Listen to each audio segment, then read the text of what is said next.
হয় বছৰৰ শেষৰ দিনকেইটাত এতিয়া প্ৰকৃতিৰ সুবাস বিচাৰি ৰাইজ নৈ পাৰলৈ আহিছে আৰু সুন্দৰ পৰিৱেশৰ মাজত এসাঁজ খোৱাৰ আশাৰে সকলো এতিয়া ধুনীয়া ধুনীয়া ঠাইবোৰত সমবেত হৈছে। মই বৰ্তমান উপস্থিত আছোঁ দিখৌৰ পাৰত আৰু দিখৌৰ পাৰৰ মই এতিয়া এটা বনভোজ দলৰ সৈতে উপস্থিত আছোঁ। মই সামগ্ৰিক পৰিৱেশ এই মুহূৰ্তত দেখাব বিচাৰিছোঁ।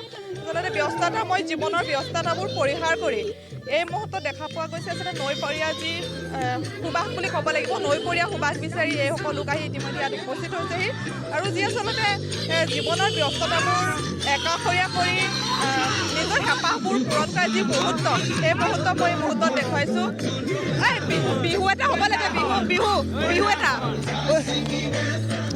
আজি নতুন বছৰ যিহেতু প্ৰাকক্ষণত আমি 2021 বিদায় দিব খুজিছোঁ। 23 নং মধ্য অনুবাদৰ সকলো কৰ্মচাৰীবৃন্দ, সকলো পঞ্চায়তৰ প্ৰতিনিধি উপস্থিতিত আজি আমি এক আনন্দমুখৰ পৰিৱেশৰ মাজত বিহুত সকলোৱে মতলীয়া হৈছে। আপোনালোকে এপাকি বিহু হ'ব লাগে।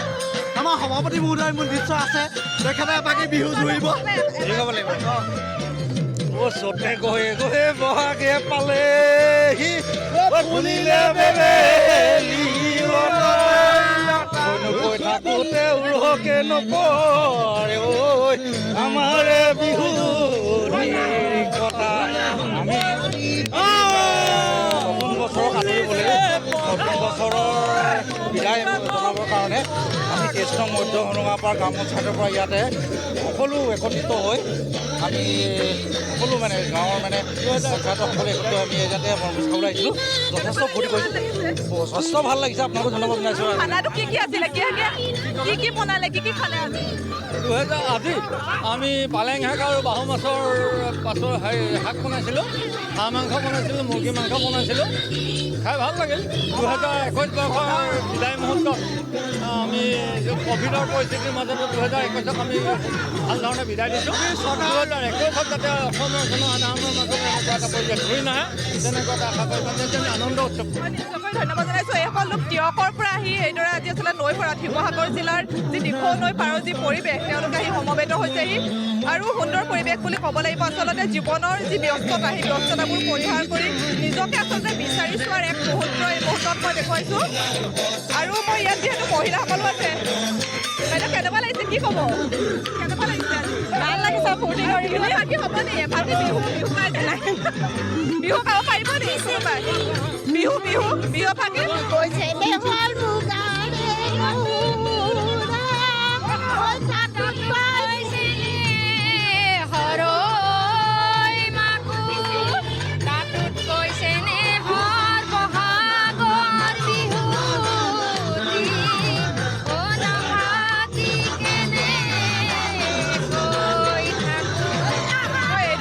কোভিড পৰিস্থিতিৰ মাজতো জীৱনৰ যি ব্যস্ততা, সেই ব্যস্ততাবোৰ পৰিহাৰ কৰি তেওঁলোকে আচলতে নিজক বিচাৰি চোৱাৰ যি হেঁপাহ, সেই হেঁপাহসকলে ইয়াতে উমলা দেখিবলৈ পোৱা গৈছে। আৰু যিহেতু কোভিড সৃষ্ট পৰিৱেশ, বিভিন্ন নীতি নিয়ম বান্ধি দিছে চৰকাৰে, যান বাহন নীতি নিয়মৰ পৰা আদি কৰি অন্যান্য ধৰণৰ বিভিন্ন নীতি নিয়ম বান্ধি দিছে। আৰু তাৰ মাজতো এইদৰে এইসকল লোকে এতিয়া নৈপৰীয়া সুবাস বিচাৰি একাকাৰ হৈছে আচলতে প্ৰকৃতিৰ সুবাসৰ সৈতে।